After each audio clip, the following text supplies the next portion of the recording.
आपने अभी तक मेरा चैनल सब्सक्राइब नहीं किया है तो प्लीज़ इसको सब्सक्राइब कर लीजिए और बेल आइकन ज़रूर दबाइए, जिससे रेगुलरली मेरे वीडियो की आपको नोटिफिकेशन मिलती रहे। नमस्कार दोस्तों, मैं डॉक्टर दुर्गेश पाठक मेरे यूट्यूब चैनल में आप सभी का स्वागत करता हूं।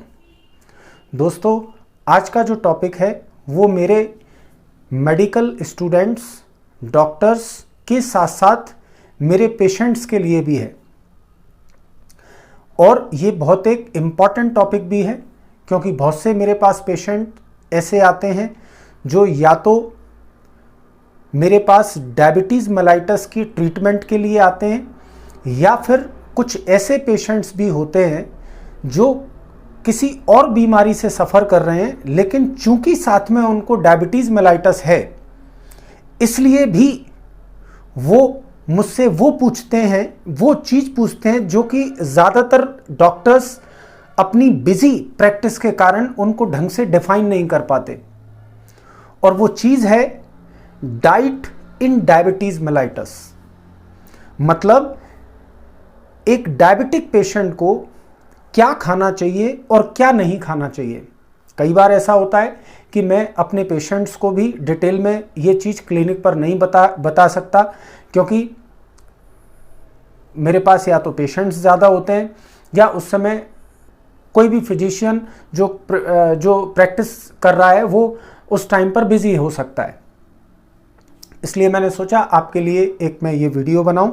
तो दोस्तों, आइए हम बात करते हैं कि डायबिटीज़ पेशेंट को क्या खाना चाहिए और क्या नहीं खाना चाहिए। इसको मैं बहुत ही आपको बेसिक कंसेप्ट से समझाऊंगा। याद रखिएगा, ये वीडियो डायबिटीज़ को टेक्निकली, फिजियोलॉजिकली या पैथोलॉजिकली समझाने के लिए नहीं है। सिर्फ यहाँ पर हम डायबिटीज़ में क्या खाना चाहिए, क्या नहीं खाना चाहिए की बात करेंगे। तो आइए दोस्तों, वीडियो स्टार्ट करते हैं।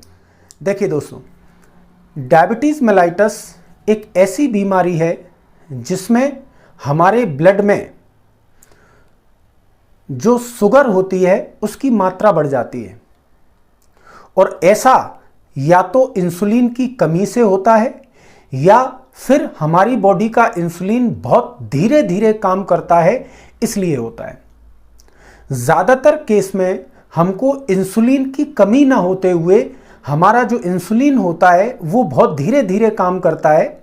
इस पॉइंट को ज़रा नोट करिएगा, धीरे धीरे काम करता है, इसलिए वो ब्लड में मौजूद शुगर को सेल्स के अंदर एंटर नहीं करा पाता और ब्लड में शुगर की मात्रा बढ़ जाती है, जिसको हम डायबिटीज़ मेलाइटस कहते हैं।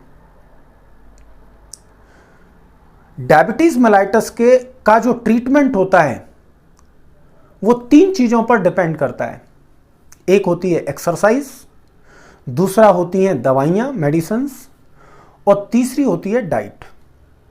अगर इनमें से एक भी हिस्सा कमज़ोर होगा तो डायबिटिक पेशेंट्स का इलाज करना मुश्किल हो जाएगा।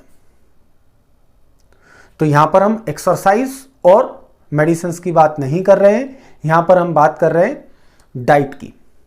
डाइट कैसी होनी चाहिए? तो दोस्तों, जैसा कि मैंने कहा कि आपके द्वारा खाया हुआ जो भी ग्लूकोज खून में पहुंचता है उसको इंसुलिन चूंकि धीरे धीरे काम कर रहा है, इसलिए उस शुगर को सेल्स के अंदर एंटर नहीं करा पाता। इसका मतलब आपको कुछ ऐसा करना है डाइट में जिससे आपके खून में जो शुगर की मात्रा है वो एकदम ना बढ़कर धीरे धीरे बढ़े। अमूमन क्या होता है, आप जो कुछ भी खाते हो वो डाइजेस्ट होता है और आपके खून में एकदम शुगर की मात्रा बढ़ती है। ऐसा ना हो, इसके लिए आपको क्या करना है, इस बात का ध्यान देंगे। देखिए दोस्तों, इसमें एक ही बात है जो आपको ध्यान रखनी है। जहां तक डाइट का सवाल है, आपको वो चीजें नहीं खानी है जिनका ग्लाइसेमिक इंडेक्स हाई होता है, और आपको वो चीज़ें प्रेफर करनी है जिनका ग्लाइसेमिक इंडेक्स कम होता है। अब ये ग्लाइसेमिक इंडेक्स क्या होता है, ये मैंने पिछले वीडियोस में भी आपको बताया हुआ है, आज मैं फिर बता रहा हूँ। किसी भी खाने को खाने के बाद, किसी भी फूड को खाने के बाद उसको डाइजेस्ट होकर और एब्जॉर्ब होकर हमारे खून में जाने में जितना टाइम लगता है उसको हम ग्लाइसेमिक इंडेक्स कहते हैं।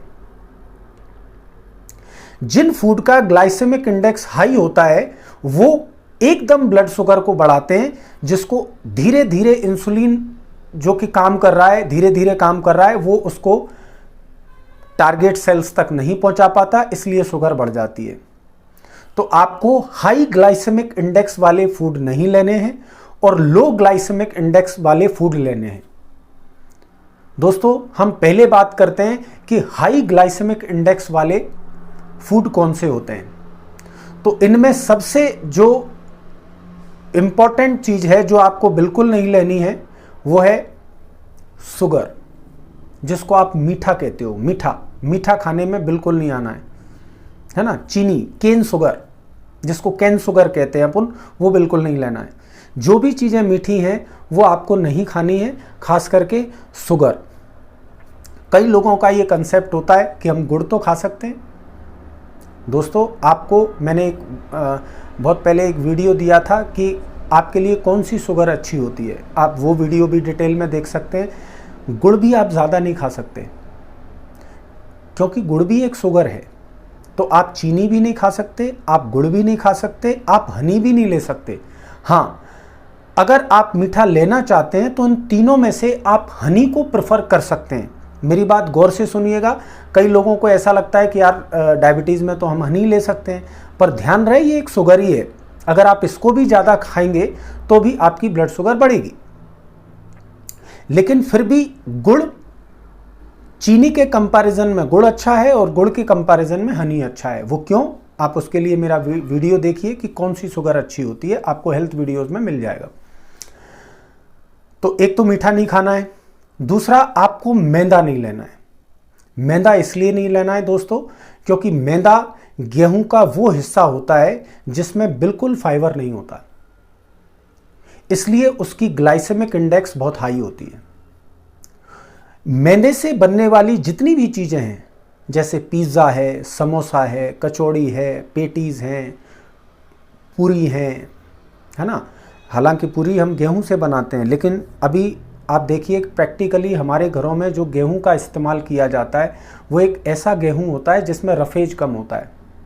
वो मैदा तो नहीं होता लेकिन रफेज उसमें कम होता है। अभी दिवाली आने वाली है, दिवाली पे आपकी गुजिया बनेंगी, मठरी बनेंगी, इन सब में मैदा होता है, तो आप इनको नहीं खा सकते। तो मैदे से बनने वाली ज़्यादातर आइटम स्वादिष्ट होते हैं, लेकिन डायबिटिक्स नहीं खा सकते क्योंकि उनकी ग्लाइसेमिक इंडेक्स हाई होती है। ठीक है, तो ये बात हमने मैदे की कर ली। इसके अलावा कौन कौन से वो फल नहीं खा सकते, इसमें खास है। देखो, एक मोटे तौर पे समझो कि डायबिटिक पेशेंट को जूस नहीं पीना है, डायबिटिक पेशेंट को फल को खाना ज़्यादा है। वो फल खा सकता है इन कंपैरिजन टू शुगर, वो फल का मीठा ले सकता है, लेकिन उसको खाना है, जूस नहीं लेना है। उसका कारण यह है दोस्तों कि जूस जब हम किसी चीज़ का लेते हैं तो एक तो मात्रा में ज़्यादा आ जाता है और दूसरा उसका लिक्विड पोर्शन आ जाता है, रफेज निकल जाता है। इसलिए अगर आपको केला खाना है, अगर आपको सेब खाना है, अगर आपको पपीता लेना है, अगर आपको अनार लेना है, तो इनको खाइए, आप इनका जूस मत पीजिए। एक चीज, फिर भी इनको हम खा जरूर सकते हैं, लेकिन फिर भी जितने भी मीठे फल होते हैं उनको हमको लिमिटेड क्वांटिटी में लेना चाहिए। जैसे अगर हमने व्रत रखा हुआ है, हम रोटी नहीं ले रहे, तो आप केला खा सकते हो। अदरवाइज केला, अंगूर, चीकू, ये डायबिटिक पेशेंट को इग्नोर करना चाहिए। हालांकि समय पड़ने पर कभी कभी इनकी स्मॉल क्वांटिटी खाई जा सकती है। सेब, अमरूद, पपीता, इसका हम भरपूर इस्तेमाल कर सकते हैं। और जैसा कि मैं हमेशा बताता हूं, फल जितना कच्चा होगा डायबिटिक्स के लिए अच्छा होगा, और फल जितना मीठा होगा, पका हुआ होगा, वो उतना शुगरी होगा। इसलिए अपने को, अच्छा अब कच्चा फल आपको अच्छा नहीं लगेगा तो एक बीच का स्थिति चुनिए, मतलब एक ऐसा केला जो बहुत ज़्यादा पका भी ना हो बहुत ज़्यादा कच्चा भी ना हो, एक ऐसा पपीता जो बहुत ज़्यादा पका भी ना हो, बहुत ज़्यादा कच्चा भी ना हो, ऐसे को हम प्रेफर कर सकते हैं। ठीक है। जहाँ तक चावल की बात है, मैंने कहा आपको ब्राउन राइस खाया जा सकता है क्योंकि उसमें रफेज होता है, वाइट राइस नहीं चलेगा। जहाँ तक ब्रेड का सवाल है तो ब्रेड पर भी मैंने वीडियो बनाई हुई है आपको। एक वाइट ब्रेड होती है, एक ब्राउन ब्रेड होती है और एक होल व्हीट ब्रेड होती है। तो आपको होल व्हीट ब्रेड प्रेफर करना है, लेकिन लिमिटेड क्वांटिटी में। ठीक है। इसके अलावा आप ड्राई फ्रूट्स खा सकते हैं। एक डायबिटिक पेशेंट जिसका अगर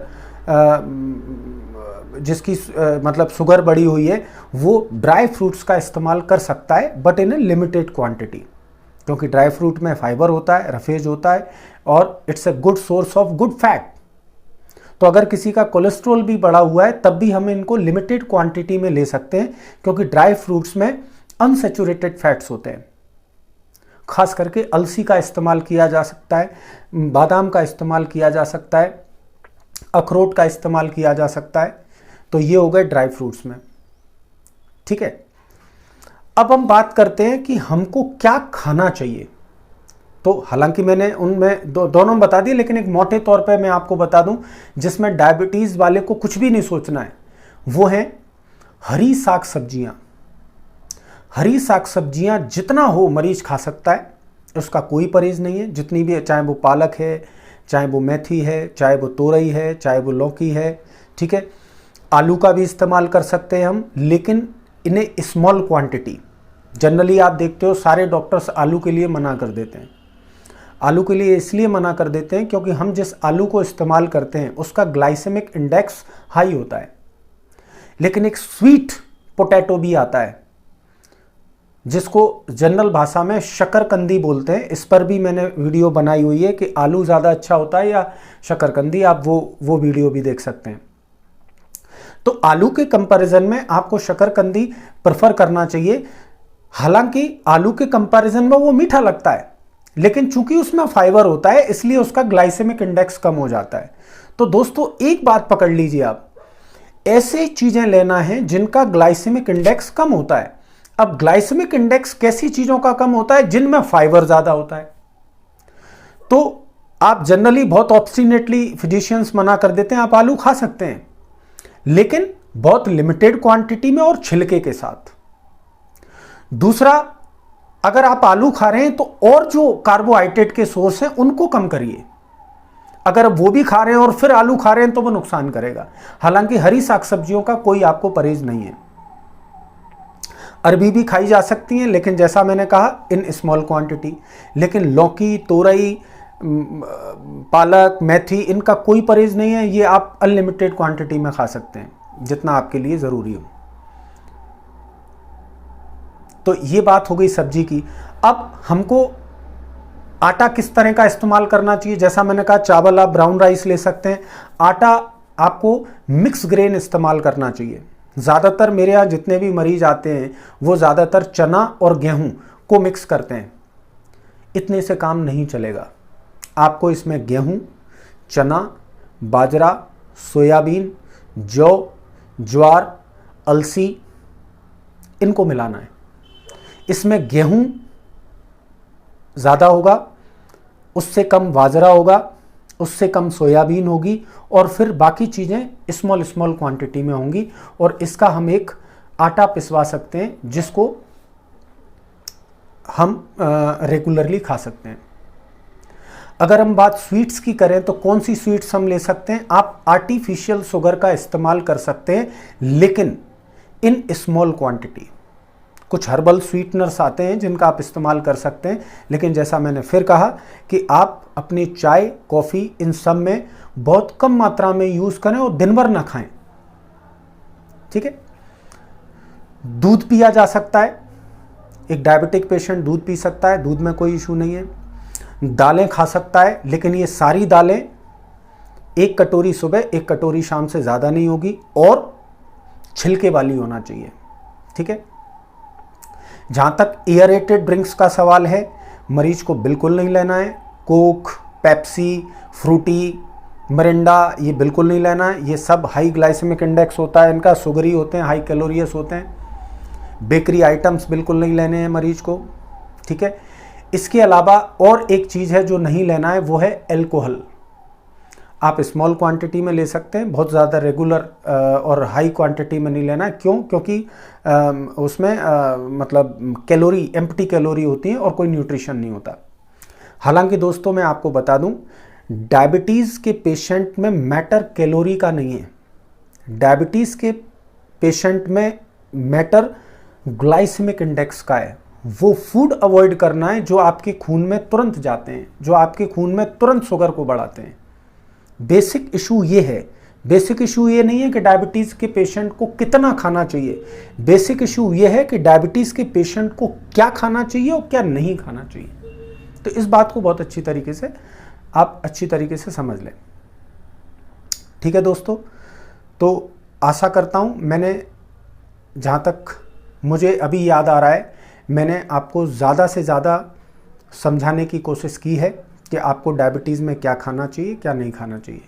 फिर भी आपके जो भी सवाल हों वो मुझे कमेंट बॉक्स में लिखें, मैं उनका ज़रूर जवाब दूंगा, जिससे आपकी ये नॉलेज कंप्लीट हो सकेगी। दोस्तों इस वीडियो को, चूँकि ये वीडियो पेशेंट्स के लिए भी बहुत इम्पॉर्टेंट है, तो उनमें भी ज़्यादा से ज़्यादा शेयर करें और मेरे चैनल को सब्सक्राइब करें। Thank you, good bye.